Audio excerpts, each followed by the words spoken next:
Cordial saludo, mi nombre es Daniela Carvajal, estudiante de la Corporación Universitaria Iberoamericana de la especialización en Neuropsicología de la Educación.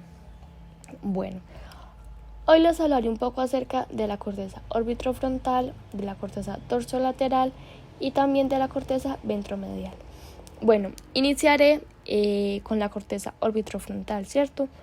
Entonces, tal como le indican Redolar y otros en el 2013, la corteza orbitofrontal ocupa como la superficie ventral de la parte frontal del encéfalo, ¿cierto?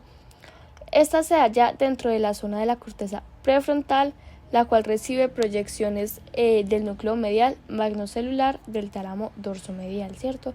Es de aclarar pues que esto contrasta con las áreas de la corteza prefrontal, las cuales pues reciben proyecciones de otras regiones del tálamo dorsomedial.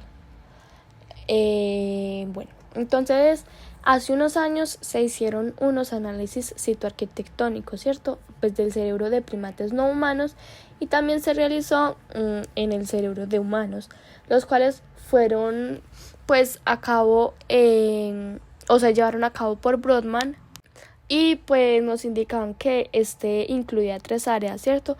Las cuales definían pues la corteza orbitofrontal. Entonces esas áreas eran la 10, la 11 y la 47.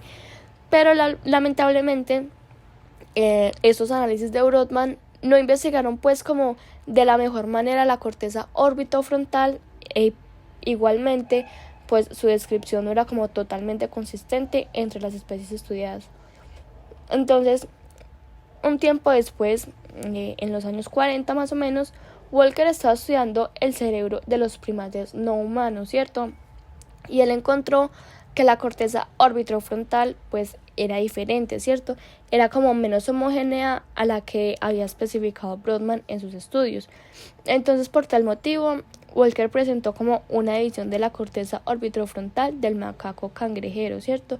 Esto en 5 diferentes áreas, las cuales son el área 10, el área 11, el área 12, el área 13 y finalmente el área 14.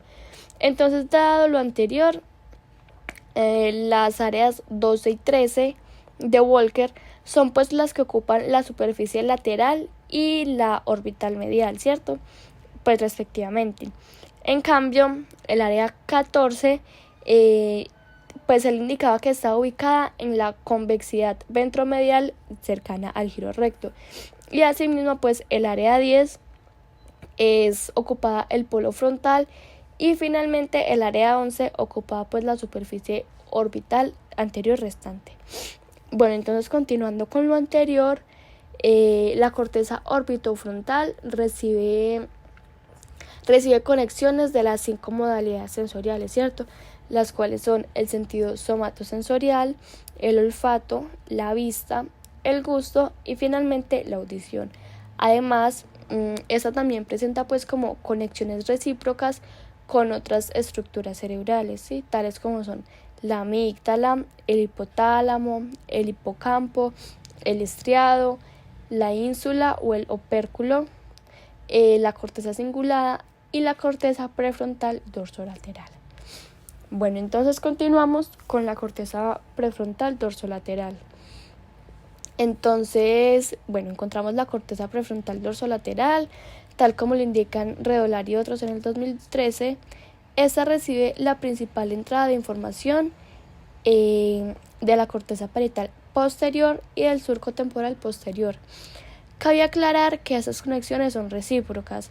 A su vez, pues la corteza prefrontal dorsolateral tiene como unas grandes conexiones con otras regiones cerebrales, ¿cierto? Y sobre las cuales proyecta la corteza parietal posterior. Además, según Redolar y otros en el 2013, la corteza prefrontal dorsolateral tiene pues como una conexión con el control motor, ¿cierto?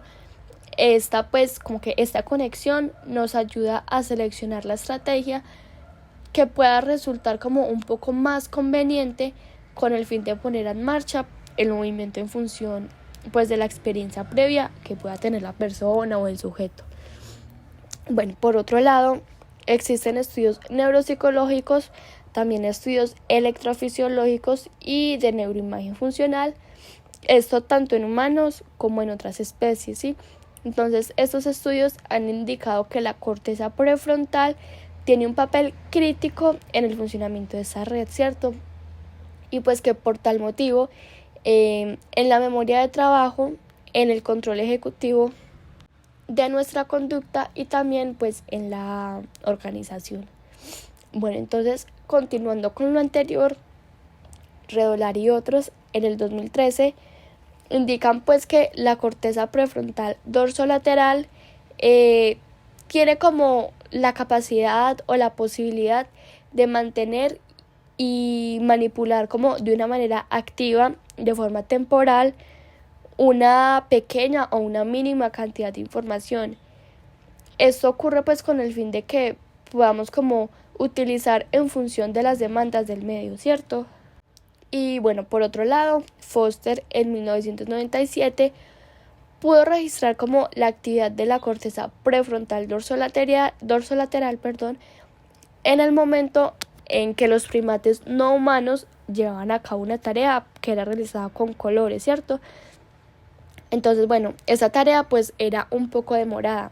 Lo que indicaron los autores fue que las neuronas de esta región cortical mostraban como una actividad persistente y sostenida durante el periodo en el que se ejecutaba la actividad.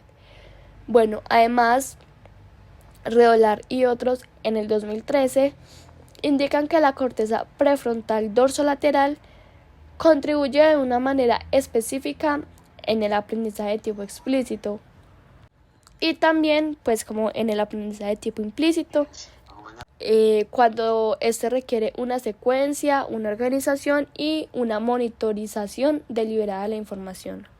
Bueno, y finalizamos con la corteza prefrontal ventromedial. Entonces, como lo indican Redolar y otros en el 2013, la corteza prefrontal ventromedial lo que hace es enviar conexiones sobre distintas regiones cerebrales corticales y también subcorticales, ¿cierto? En las conexiones subcorticales se destaca la amígdala y el hipotálamo lateral, y de las conexiones corticales se encuentran destacadas la formación hipocampal, la corteza cingulada, la corteza temporal y pues también la corteza frontal. Bueno, entonces la corteza prefrontal ventromedial recibe la información directamente del área tegmental ventral, ¿cierto? De la amígdala, del tálamo dorsomedial, del sistema olfatorio y pues de distintas regiones de la corteza frontal. Esas aferencias llegan pues como con el propósito de proporcionar información sobre lo que ha estado ocurriendo como en el entorno o en el medio en el que se desenvuelve la persona o el sujeto, ¿cierto? Y también acerca de todos los aspectos que han estado pues relacionados con la planificación en los que intervienen distintas regiones de la corteza frontal. Muchas gracias por la atención.